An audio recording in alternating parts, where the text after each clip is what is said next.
ओम सदाशिवसमारंभा शंकराचार्यमध्यमा अस्मदाचार्यपर्यन्ता वंदे गुरुपरंपरा। ओम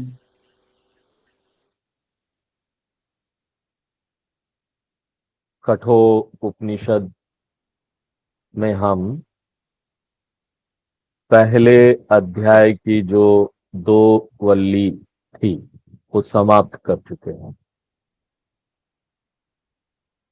पहले वल्ली में उपनिषद हमको आत्म विद्या प्रदान करने के लिए जो वातावरण चाहिए उसके बारे में बताते हैं। इनडायरेक्टली स्टूडेंट का क्वालिफिकेशन बताते हैं कि पात्रता क्या चाहिए। एक उपनिषद के विद्यार्थी के अंदर क्या पात्रता होनी चाहिए, साथ साथ एक टीचर में क्या पात्रता होनी चाहिए, क्वालिफिकेशन ऑफ ए टीचर, और इस ज्ञान की महानता भी बताते हैं। और तीसरे वर के माध्यम से नचिकेता ने यम धर्मराज से आत्म विद्या पूछा कि मुझे आत्म ज्ञान दीजिए। और ये कहां आया था? पहले वल्ली के 20वें मंत्र में। और फिर से रिपीट कहां किया गया था? 14वें, दूसरे वल्ली के 14वें मंत्र में।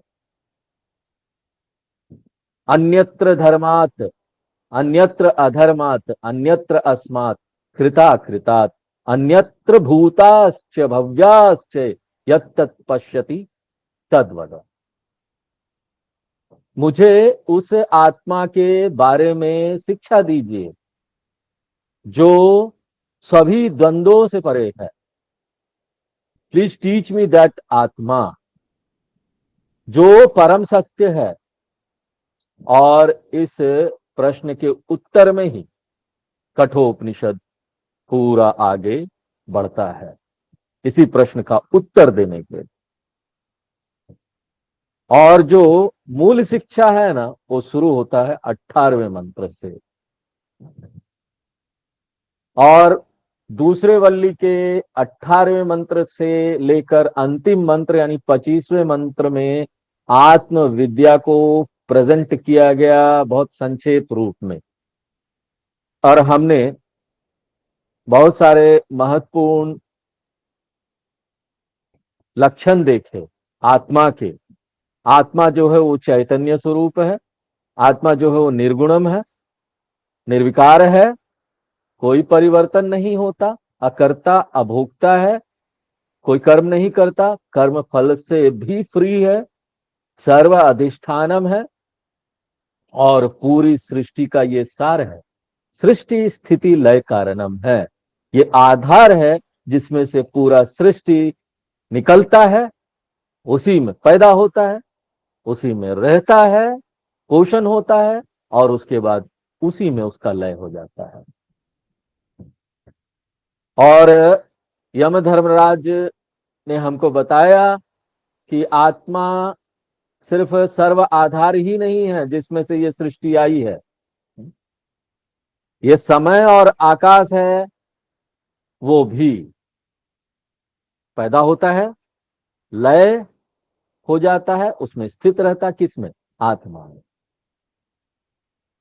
और इसके माध्यम से यम धर्मराज जी ने एक बहुत महत्वपूर्ण आइडिया हमको दिया। क्या आइडिया दिया? कि आत्मा जो है वो टाइम और स्पेस के अंदर नहीं है, समय और आकाश के अंदर नहीं है। दूसरे हाथ समय और आकाश जो है वो आत्मा के भीतर है। इसलिए आत्मा प्रभावित नहीं होता, आत्मा उससे घिराया हुआ नहीं है। किससे? देश काल से, देश और काल से अतीत है। लोकेशन नहीं है, कोई जगह नहीं है, कोई समय में आत्मा आएगा नहीं है। समय आत्मा से आता है। हाँ, ये लोकेशन आकाश वगैरह भी आत्मा से ही जन्मता है। इसलिए हमको ये प्रश्न नहीं पूछना चाहिए आत्मा कहाँ है। ये प्रश्न ही गलत है। क्योंकि अगर हमको इस प्रश्न का उत्तर देना है तो हमको देखना पड़ेगा कि आत्मा कहीं आकाश में है। क्योंकि अगर आप ये प्रश्न पूछते हैं आत्मा कहाँ है, तो आप पूछ रहे ना आत्मा का घर कहाँ है। कोई घर होगा, वहां रहेगा, एक लोकेशन, कोई आकाश में, कोई कॉन्टिनेंट में, कोई देश में, पहाड़ पर, नदी के पास। आत्मा का कोई लोकेशन नहीं है, कोई आकाश विशेष जगह पर नहीं है। इसलिए ये क्वेश्चन का जवाब नहीं दिया जा सकता। इसलिए नहीं कि हम उत्तर नहीं जानते, इसलिए कि ये क्वेश्चन ही गलत है। उसी प्रकार से आत्मा कब आया? जब टाइम और स्पेस निकल जाता है ना, तो हम ये बोल ही नहीं सकते कि आत्मा कहाँ रह रहा है, आत्मा कब आया। ना समय बता सकते हैं और ना ही लोकेशन बता सकते हैं। टाइम वाइज नहीं है, उससे परे है। स्पेस वाइज उससे भी परे है। और क्योंकि आत्मा जो है किसी खास विशेष समय में नहीं जाना जा सकता, इसलिए ये जो प्रश्न है आत्मा के लिए कि आत्मा कब आया, वो भी बेकार, अनुपयोगी है। इसलिए हम इस प्रश्न का उत्तर नहीं दे सकते। सांद्रानंद्वावबोधात्मकम अनुपमितम काल देश अवधिभ्याम निर्मुक्तम नित्य मुक्तम निगम सत सहस्त्रेण निर्भाष्यमान। दक्षिण भारत के एक संस्कृत के कवि हुए, उन्होंने बहुत सुंदर ग्रंथ लिखा, बहुत फेमस है दक्षिण भारत में, नारायणीयम। उसमें भगवान जो मंदिर में है, उस भगवान के बारे में बात कर रहे हैं कि भैया वो हर जगह है। उसका एक लोकेशन नहीं है कि आप उस मंदिर में, जबकि वो उसके भक्त थे। उस मंदिर के भगवान गुरुवायूर मंदिर है दक्षिण भारत में, उसके भक्त। हम बोलते हैं भगवान गुरुवायूर में है, भगवान काशी विश्वनाथ में है, या भगवान केदारनाथ में। भट्टाथिरी नाम था उनका। वो अपने नारायणम ग्रंथ में क्या बोलते हैं कि ना आप इसको एक विशेष जगह पर नहीं जान सकते, कि वो एक विशेष जगह में है। वो केदारनाथ में है, बद्रीनाथ में, काशी विश्वनाथ में है। ये सारा जो जगह है वो आत्मा के अंदर, ये 14 लोक आत्मा के भीतर है। और आत्मा का अर्थ क्या है? आत्मा यानी उत्तम पुरुष, एक वचन। मैं, संस्कृत का व्याकरण हम लोग देख रहे हैं ना। उत्तम पुरुष एक वचन क्या है? मैं। इसलिए आत्मा का जितना भी लक्षण यहां बताया जा रहा है, वो सब लक्षण किसके हैं? मेरे हैं। इसलिए मुझे अपने आप को ट्रेनिंग देनी पड़ेगी, बार बार इस बात को बताकर इस सत्य को आत्मसात करना पड़ेगा। ये सारे लक्षण है, हमको क्लेम करने पड़ेंगे। नहीं, आई एम निर्विकार, मैं निर्विकार हूं, मैं अकर्ता हूं, मैं अभोक्ता हूं, मैं सर्व जगत अधिष्ठानम हूं। इसको बोलते हैं आत्मविद्या, सेल्फ नॉलेज, आत्मज्ञान। तो इस प्रकार से विस्तृत से आत्मा की प्रकृति बताने से यम धर्मराज जी ने तीसरे प्रश्न का उत्तर संक्षेप में दे दिया। इसके साथ ही दूसरा वल्ली समाप्त हो गया। और हम लोग तीसरे वल्ली में प्रवेश करेंगे। ये पहले अध्याय का अंतिम वल्ली है। और आपको याद होगा कि कठोपनिषद में 2 चैप्टर है, 2 अध्याय है, और हर एक अध्याय में 3 सेक्शन है, 3 वल्ली बोलते हैं। तो 3 और 3 कितना हो गया? 6। अब हम लोग पहला सेक्शन जो है, पहला जो अध्याय है, उसका अंतिम वल्ली, तीसरे वल्ली में प्रवेश कर रहे हैं। और आगे आने वाला जो ये वल्ली है, उसमें यम धर्मराज जी फोकस करने वाले हैं आत्मविद्या में ही। और अगर ये एक विद्यार्थी क्लेम करता है कि हे यम धर्मराज, मुझे आत्मविद्या मिल गया, दूसरे वल्ली में ही मुझे आत्मविद्या मिल गया, इसलिए मुझे आपको सुनने की जरूरत नहीं है, तीसरा वल्ली में आगे बढ़ने की जरूरत नहीं है। तो ना सब लोग पास हो गए, ऑल स्टूडेंट पास, 100% मार्क। लेकिन क्योंकि ये जो शिक्षा है ना आत्मविद्या, बहुत ही सूक्ष्म है, इसलिए यम धर्मराज जी को लग रहा है कि पुनः पुनः अभ्यास की जरूरत है। आवृत्ति असकृत उपदेश, ब्रह्मसूत्र में ये बोला गया है। आप बार बार सुनेंगे इस शिक्षा को रिपीटेडली, तब जाकर ना यहां हृदय में उसका वास हो जाता है।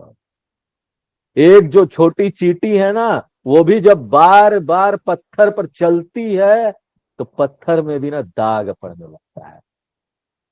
उसी प्रकार हमारा जो ये पत्थर रूपी सिर है ना, बुद्धि है ना, उसको बार बार सुनाने की जरूरत है, तब जाकर धीरे धीरे स्लोली उस बुद्धि में ना मार्क पड़ने लगेगा, सुखा जाएगा।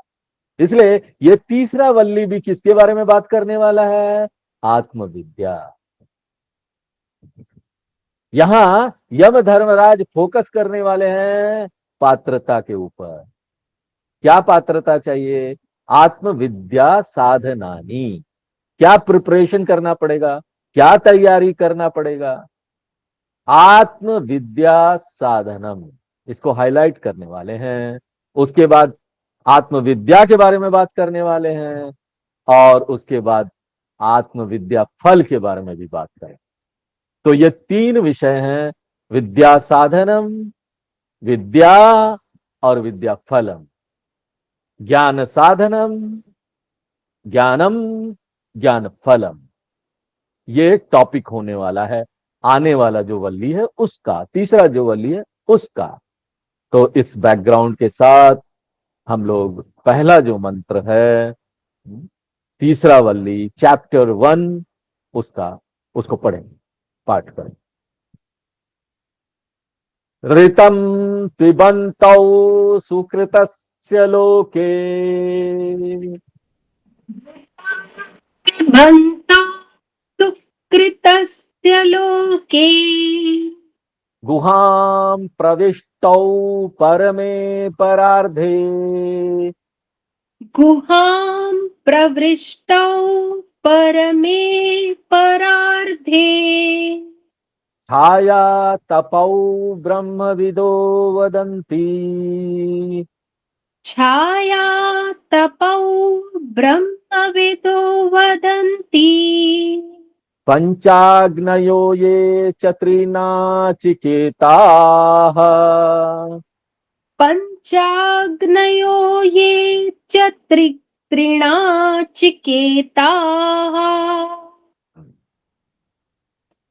उपनिषद या फिर जो टीचर हैं यम धर्मराज जी, वो शुरू करते हैं इस सेक्शन को जीवात्मा और परमात्मा का इंट्रोडक्शन देते हुए।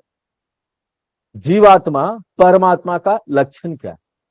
ये बहुत महत्वपूर्ण मंत्र है, इंपॉर्टेंट मंत्र।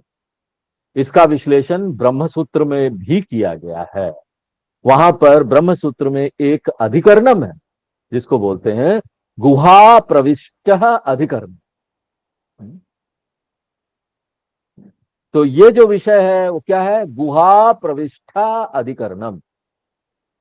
और वहां पर ब्रह्मसूत्र में इसका विस्तार से विश्लेषण किया गया।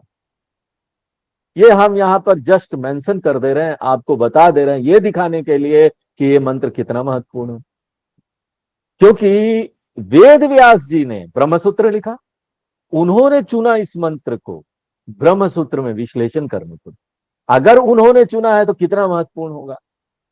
तो ये जो दो है, जीवात्मा और परमात्मा, परमात्मा के बारे में दूसरे वल्ली में हम लोग बात कर चुके हैं। वो सारे फीचर्स हमको याद रखने चाहिए, परमात्मा के ये लक्षण। और जो शब्द है ना परमात्मा, यानी वो असीमित सर्वत्र व्याप्त चेतनता है, जो देश काल से अतीत है, देश काल अतीतम चैतन्यम। आत्मा यानी चैतन्य, परम यानी असीमित। और क्योंकि परमात्मा जो है वो सर्वत्र व्याप्त चेतनता है, इसलिए उसको असीमित ही होना चाहिए, और एक ही होना चाहिए। इसलिए एक दो असीमित चीज नहीं हो सकता। एक यानी अद्वैत, वो नित्य है, हमेशा से है, या सर्वगता है, सर्वत्र व्याप्त है। इसकी तुलना हम आकाश से कर सकते हैं। जिस तरह से आकाश क्या है, सर्वत्र व्याप्त है, इसलिए एक ही है ना। और यही नहीं, क्योंकि सर्वत्र व्याप्त है, इसमें कोई परिवर्तन भी नहीं हो सकता, निर्विकार है, अपरिवर्तनीय है, सत्ता है। इसलिए ये ना एक जगह से दूसरी जगह यात्रा नहीं कर सकता, क्योंकि जो सब जगह है वो क्या यात्रा करेगा। यात्रा करने के लिए किसी एक खास जगह पर आपको होना पड़ेगा, वहां से दूसरी जगह जाना पड़ेगा। लेकिन जो सब जगह, वो क्या यात्रा करेगा। सर्वत्र व्याप्त आकाश यात्रा नहीं कर सकता, इसलिए अचला है। आपको यहां पर एक श्लोक याद आ जाना चाहिए, गीता का। नित्य सर्वगता स्थानु अचलोयम सनातन अव्यक्तोयम अचिंत्योयम अविकार्योयम उच्यते। दूसरे अध्याय का 24-25 नंबर श्लोक है गीता का।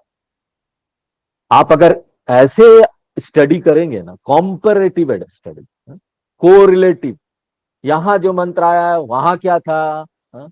वहां जो मंत्र आया था वो क्या यहां है, तो इस तरह से ना पैरेलल आइडिया लेकर करेंगे ना, हाँ? तो वो ज्यादा बेनिफिट देगा, बहुत बेनिफिट देगा, बहुत लाभ देगा।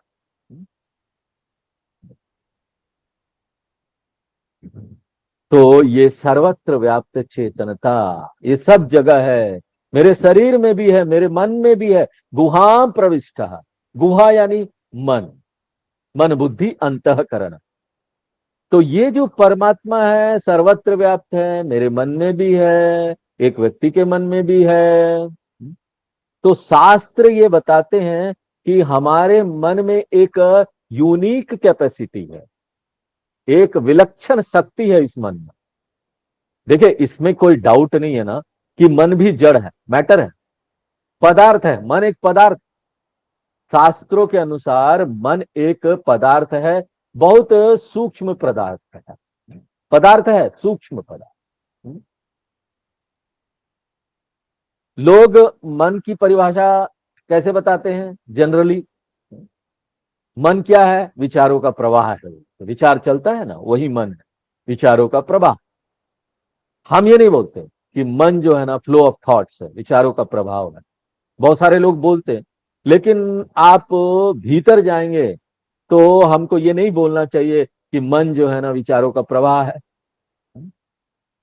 मन में विचारों का प्रवाह चलता है। मन तो अपने आप में क्या है, पदार्थ है, मटेरियल है। मन एक सब्सटेंस है, एक वस्तु है। जिस तरह से यहाँ पर तालाब है, समुद्र है, उसमें लहरें बुलबुले सब चलते हैं ना, उसी प्रकार से मन में विचार चलता है। मन विचारों का प्रवाह नहीं है। विचार आता है, उसमें रहता है, फिर उसमें लय हो जाता है। ये जो विचार है वो मन में नहीं है। मन तो एक पदार्थ है। इसलिए देखिए, जब हम निद्रावस्था में जाते हैं, वहां विचार है कि नहीं है, विचार नहीं है, लेकिन मन है ना। बिना मन के विचार है, बिना विचार के मन है ना, थॉटलेसली, कोई विचार नहीं। निद्रा में हम तो सो गए, कहां विचार आए। आप ये कैसे जानते हैं बताइए, how do you know that. अगले दिन फिर से मन काम करना शुरू कर देता है। इससे ये स्पष्ट हो जाता है कि मन जो है ना एक वस्तु है, एक पदार्थ है। और ये किससे बना है, अपंचीकृत पंच महाभूतई कृतम तत्वबोध। ये 5 महाभूत का बना है, सूक्ष्म महाभूत का। सूक्ष्म महाभूत है, लेकिन है मन जड़। किस प्रकार से, कोई भी जड़ वस्तु है ना इस सृष्टि में, पत्थर है, टेबल है, कुछ भी है, ये दीवार है, जड़ है, चेतन नहीं। उसी प्रकार से मन है। लेकिन मन जड़ होने के बाद भी उसमें एक विशेष क्षमता है। और वो क्षमता क्या है? वो क्षमता ये है कि वो सर्वत्र व्याप्त चेतनता को अभिव्यक्त कर देती है, अपने भीतर धर कर रख लेती है। तो ये जो सर्वत्र व्याप्त चेतनता है, उसके कारण से ये मन जो है ना चेतन हो उठती है। जबकि ये लैपटॉप चेतन नहीं हो सकता। कोई किताब है वो चेतन नहीं हो सकती, वस्तु है। लेकिन चेतनता इस लैपटॉप में भी है कि नहीं, किताब में भी है कि नहीं? चेतनता सर्वत्र व्याप्त है, इसमें भी है, किताब में भी है। लेकिन किताब या लैपटॉप चेतनता को पकड़ के चेतन नहीं हो सकती, उसमें यह क्षमता नहीं है। लेकिन मन में एक क्षमता है। मन का बनावट इस प्रकार से है, विशेष बनावट है। जिस तरह से बल्ब में, एलईडी बल्ब में डायोड होती है, पुराने बल्ब में फिलामेंट होता है। जब उसके भीतर से इलेक्ट्रिसिटी पास करता है तो वो फिलामेंट प्रकाशित हो जाता है, डायोड प्रकाशित हो जाता है और बल्ब भी प्रकाशित होता है। लेकिन उसी बिजली को आप पानी में रखिए तो पानी से पास कराइए, पानी में प्रकाश आता है? नहीं आता ना। बिजली पानी में से पास कराइए, नहीं होगा। हाँ। क्यों? क्योंकि जल में वो कैपेसिटी नहीं है, वो क्षमता नहीं है प्रकाशित होने का, कि वो बिजली को लेकर अपने आप को प्रकाशित कर दे। जबकि वही बिजली जब फिलामेंट या डायोड बल्ब में पास होता है तो बल्ब ब्राइट हो जाता है और प्रकाश देने लगता है। इसी उसी प्रकार से एग्जैक्टली लाइक दैट, ये जो मन है ना, वो चेतनता को अपने अंदर लेता है, धर कर लेता है, उसमें पकड़ लेता है और पकड़ के प्रकाशित हो जाता है। उसमें ये क्षमता है। अभिव्यक्त चेतनता इसको बोलेंगे, व्यक्त हो गया। तो ये जो प्रतिबिंबित चैतन्य है, टेक्निकली इसी को क्या बोलते हैं? हाँ? प्रतिबिंब या चिदाभास, चैतन्य प्रतिबिंब या चिदाभास। जिस तरह से फिलामेंट ब्राइट हो जाता है, प्रकाशित हो जाता है बिजली अपने अंदर लेकर, मन भी ना प्रकाशित हो जाता है, जिंदा हो जाता है चेतनता को अपने अंदर लेकर। आत्मा भी चेतन हो जाता है, मन भी चेतन हो जाता है। अंतर क्या है? आत्मा जो है ना वो प्राकृतिक रूप से चेतन है, उसका अपना वो क्वालिटी है। लेकिन मन प्राकृतिक रूप से नहीं है, मन का अपना क्वालिटी नहीं है, जिंदापनी, चैतन्य, जिंदापनी। चैतन्य क्या? जिंदापन। मन का ये अपना क्वालिटी नहीं है, लेकिन आत्मा का, चेतनता का वो अपना क्वालिटी। मन तो बस उधार लेता है, प्लीज गिव मी, मुझे दो कुछ समय के लिए, यूज करने के लिए। हाँ? अब वो उधार लेकर मन क्या हो जाता है? चेतन अंतःकरणम। किसके कारण से? चिदाभास या चैतन्य प्रतिबिंब के कारण से। और क्या प्रकृति है इस चिदाभास की या फिर प्रतिबिंबित चैतन्य की? तत्वबोध में तो हम लोगों ने इसको विस्तार से देखा। इसलिए हमसे ये अपेक्षा नहीं होनी चाहिए कि हम इसको ना सीरियसली आपको बताएं, डिटेल में बताएं, क्योंकि तत्वबोध में बता दिया है। लेकिन फिर भी हम इसको यहां पर आपको ऐसे बता रहे जैसे कोई नया टॉपिक हो। क्या प्रकृति है प्रतिबिंबित चैतन्य का? प्रच, मच, प्रतिबिंबित चैतन्य यानी प्रच, मूल चैतन्य यानी मच। मूल चैतन्य सर्वत्र व्याप्त है, प्रतिबिंबित चैतन्य मन के अंदर है। मूल चैतन्य मूल है, शुद्ध रूप से है। प्रतिबिंबित चैतन्य को हम समझ सकते हैं क्योंकि ना वो मन में आकर रिफ्लेक्ट हो जाता है, कॉन्शियसनेस को, चेतनता को रिफ्लेक्ट कर दे, एक रिफ्लेक्शन फॉर्म हो जाता है मन के अंदर। और उस मन को हम क्या बोलते हैं? प्रतिबिंबित माध्यम। मन एक माध्यम बन गया प्रतिबिंब करने का।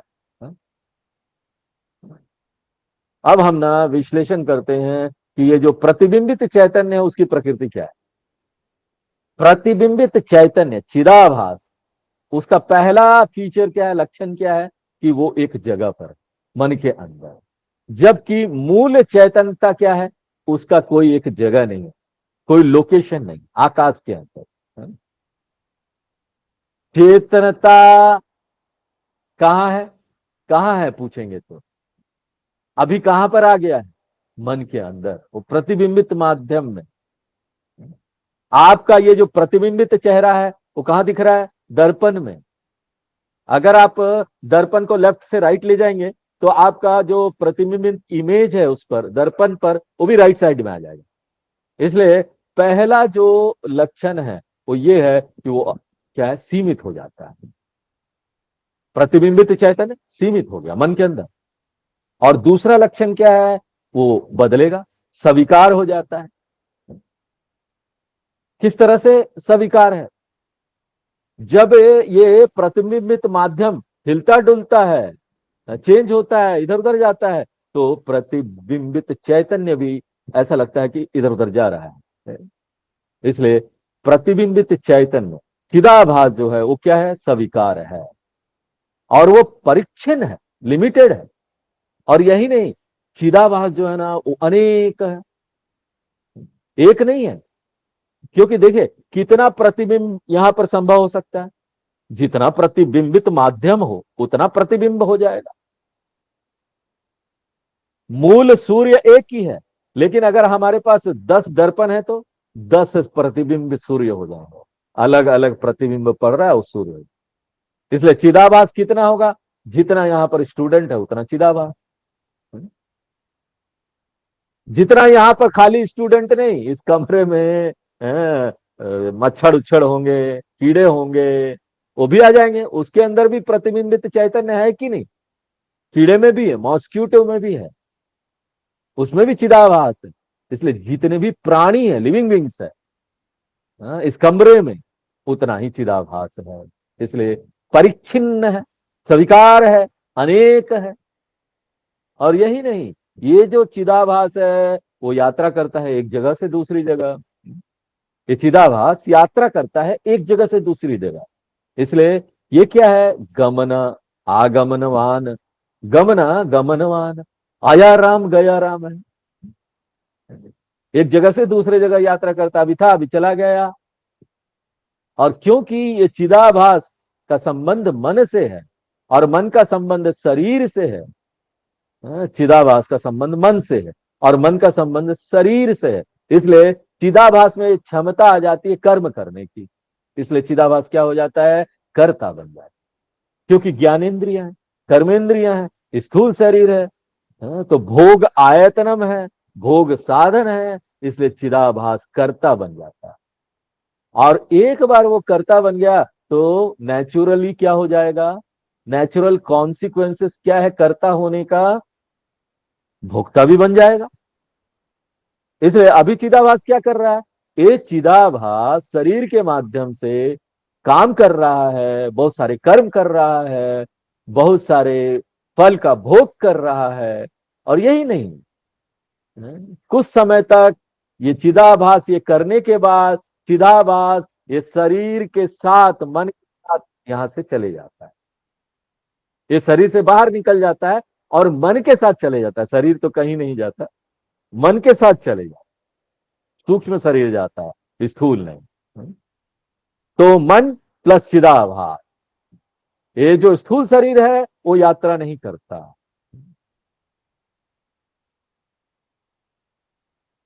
15वें अध्याय में गीता का हमने देखा, ममे वांसो जीव लोके जीव भूत सनातन मन ष्ठानी इंद्रियाणी प्रकृति स्थानी कर्षति।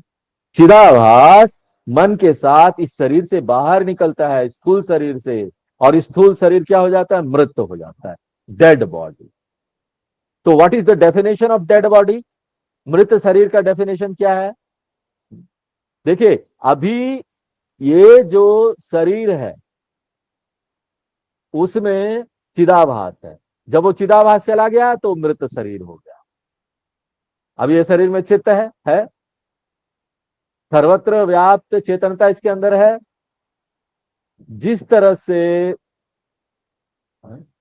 यहां पर इस शरीर के अंदर ये रहता है और इसको जिंदा कर देता है, उस प्रकार से दूसरी चीजों में नहीं है।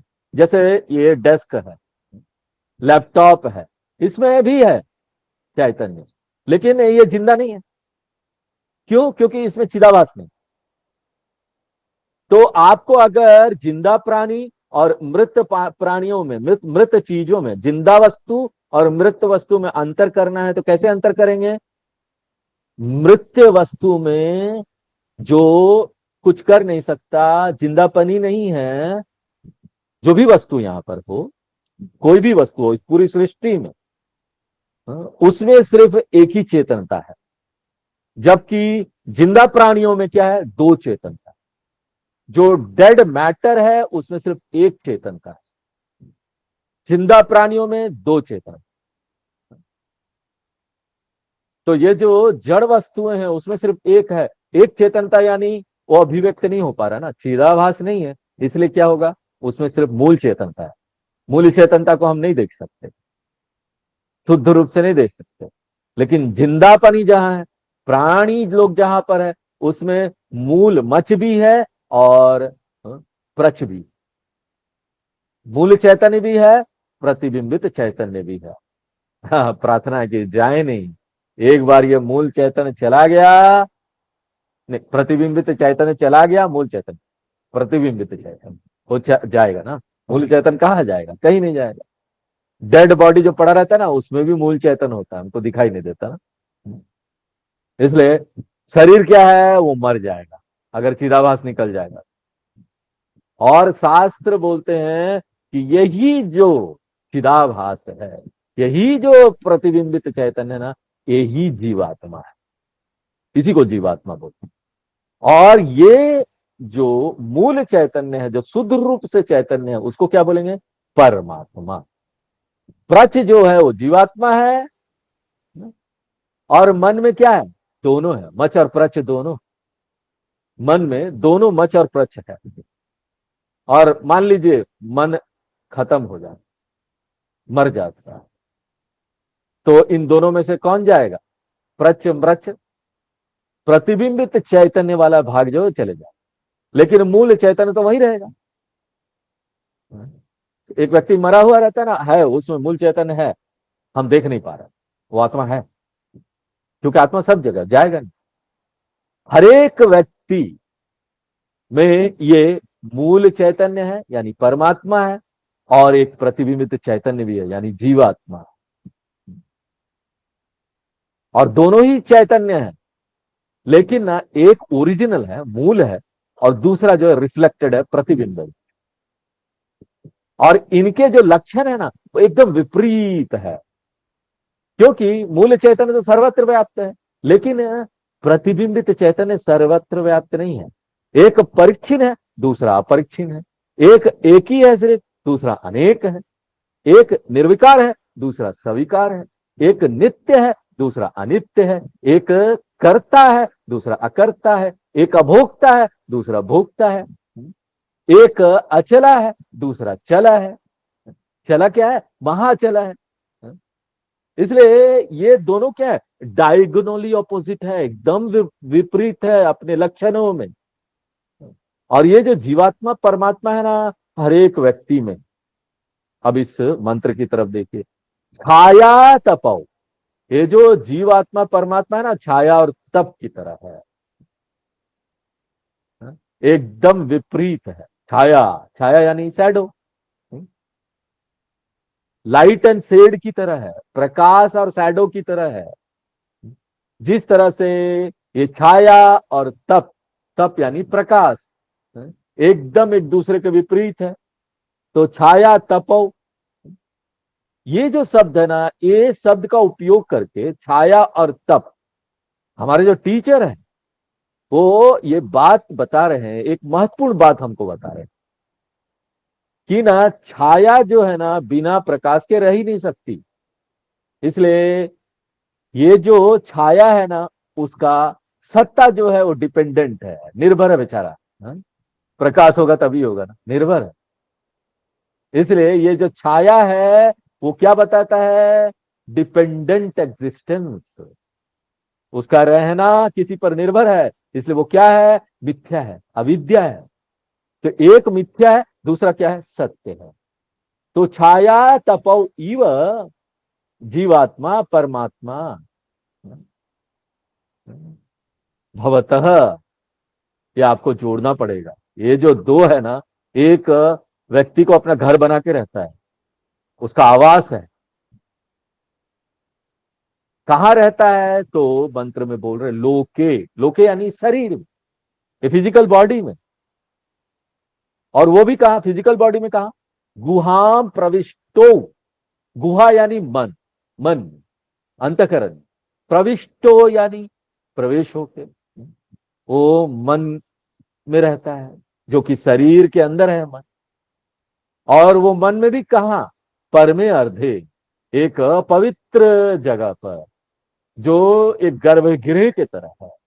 शरीर एक मंदिर है, मन के अंदर ये गर्भगृह है। और एक गर्भगृह में, एक मंदिर के गर्भगृह में भगवान रहते हैं ना, वहां पर ये है। दोनों, जीवात्मा परमात्मा।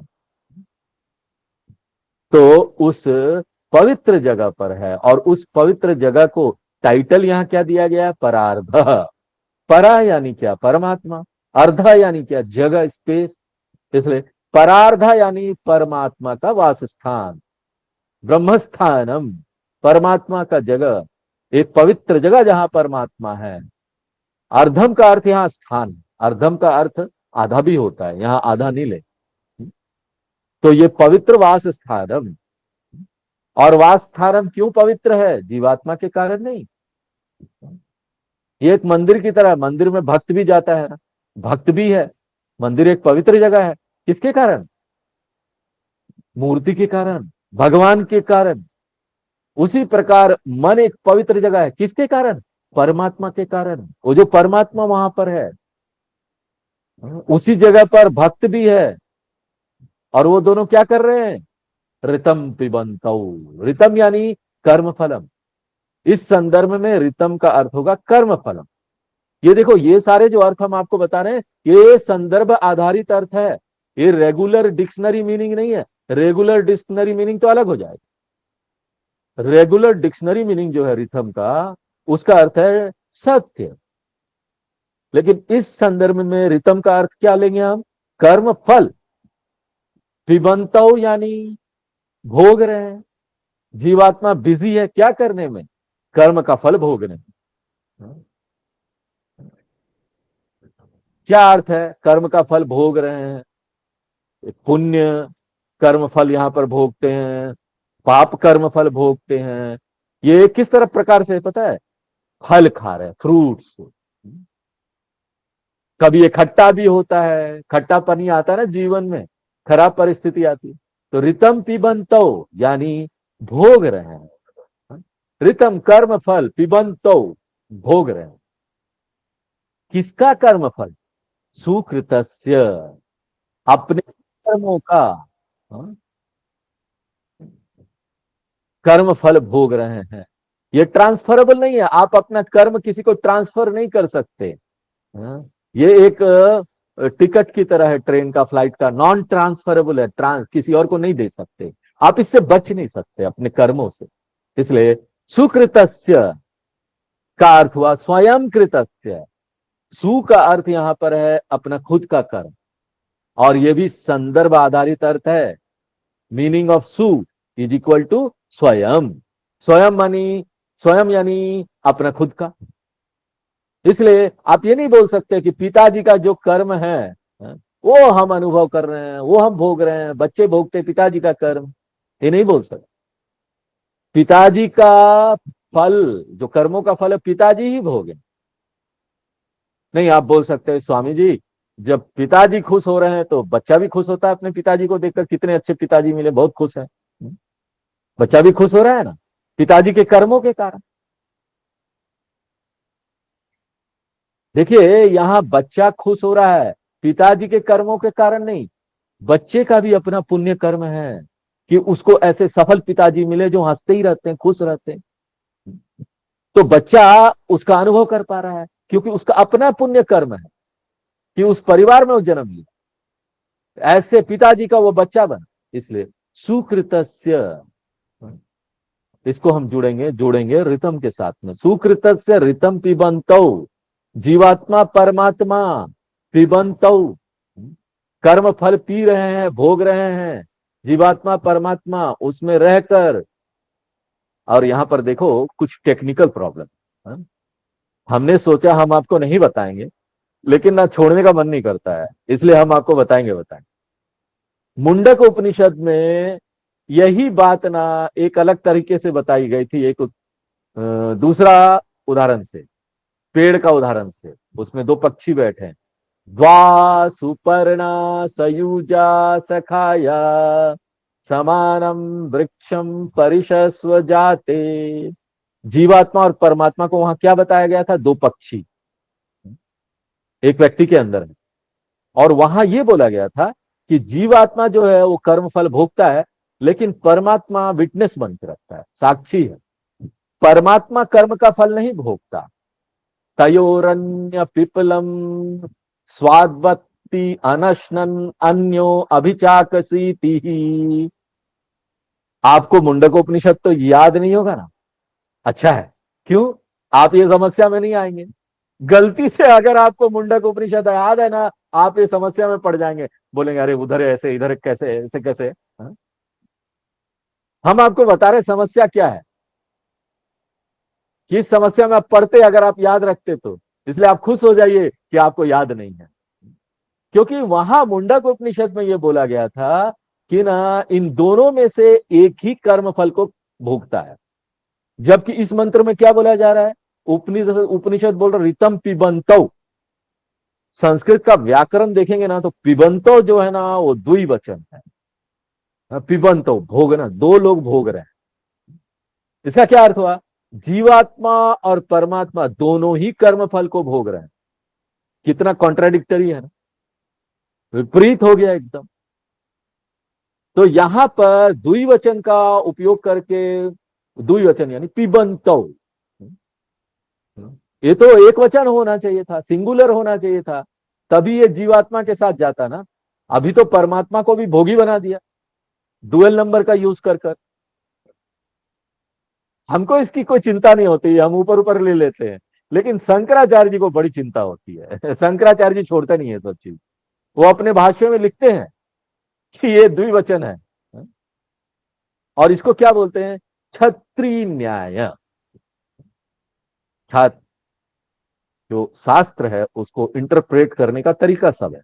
न्याय मीमांसा, छत्री न्याय। ये ऐसा नहीं है कि परमात्मा भोग करता है, क्योंकि परमात्मा जो है ना वो बड़े नजदीकी रूप से जीवात्मा के साथ जुड़ा हुआ, दोनों एक ही जगह रह रहे हैं। और क्योंकि परमात्मा का आशीर्वाद है यहां पर, इसलिए ऐसा लगता है कि परमात्मा भी भोग कर रहा है। तो आप यहां ये बोल सकते हैं, एक जो है वो डायरेक्टली एक्सपीरियंस कर रहा है, भोग कर रहा है, दूसरा ऐसा लगता है, प्रतीत होता है कि भोग कर रहा है। दोनों है, मन के अंदर दोनों है, लेकिन एक भोग करता है, एक नहीं करता है। और अब आगे यहां पर आगे बोल रहे हैं कि जीवात्मा और परमात्मा दोनों की बात कर्मकांड में भी की गई है, ज्ञान कांड में भी की गई है। वेद के पूर्व भाग में भी की गई है इन दोनों की बात, वेद अंत भाग में भी की गई है। ज्ञानी लोग भी इसकी बात करते हैं, और कर्मी लोग भी इन दोनों की बात करते हैं। वही तीसरे लाइन में बताया गया, ब्रह्म विदो वदंती। ब्रह्म विद यानी जो ज्ञानी लोग हैं वो ज्ञान कांड में फोकस करते हैं, वेदों का अंतिम भाग में फोकस करते हैं। वो भी ये जीवात्मा परमात्मा की बात करते हैं, लेकिन अंतर क्या है? ज्ञान कांड में परमात्मा हीरो है। हाँ? जब भी यहां हम बात करते हैं तो परमात्मा के बारे में क्या बोलते हैं? अकर्ता है, अभोक्ता है, सर्वगता है, नित्य है। परमात्मा हीरो बन जाता है। जबकि कर्म कांड में क्या फोकस करते हैं? जीवात्मा कर्ता, उस पर फोकस करते हैं। और ये सब कौन करता है? एक जो संघर्ष करने वाला जीवात्मा है, वो अपने जीवन में संघर्ष करता है, कर्म करता है, पूजा करता है, कर्म कांड करता है। वो देखता है कि प्रारब्ध क्या है, आगे का कर्म क्या है, उसको कैसे ठीक किया जाए, कैसे धर्म किया जाए, कैसे पुण्य किया जाए, हाँ? और कैसे प्रायश्चित किया जाए, कोई गलत काम हो गया तो परिहार करता है। पंचाग्नेय त्रिनाचिकेता, हाँ, ये दो टेक्निकल शब्द हैं। हाँ? इसका अर्थ है कर्मकांडी लोग। और इन कर्मकांडी लोगों को दो टाइटल दिया गया, पंचाग्नेय। हमने दूसरे वल्ली में इसकी बात की थी, वहां चर्चा की थी। ये जो अग्नि है ना, उसका बहुत सारा अर्थ है। और हमने आपको बताया था कि एक अर्थ जो अग्नि का है वो है विशेष अग्नि, जो विशेष रूप से जलाया जाता है विशेष कर्मकांड के लिए। कोई भी अग्नि नहीं, विशेष अग्नि। किस प्रकार से वो विशेष अग्नि बन जाता है? क्योंकि उसको जलाते समय एक समय देखा जाता है, किस समय पर उसको जलाना है, किस जगह पर जलाना है, किस प्रकार से जलाना है। ऐसा नहीं है कि आप सिगरेट का लाइटर लेंगे और यज्ञ का अग्नि जला देंगे। आपको अग्नि का उपयोग करना पड़ेगा। अग्नि मंथन होता है ना, एक लकड़ी होती है, नीचे रख के जलाया जाता है अग्नि। और उस समय मंत्र का भी चैंटिंग होता है, मंत्र पढ़ना पड़ता है। तो बहुत सारे विशेष अग्नि की बात की गई है कर्म कांडों में।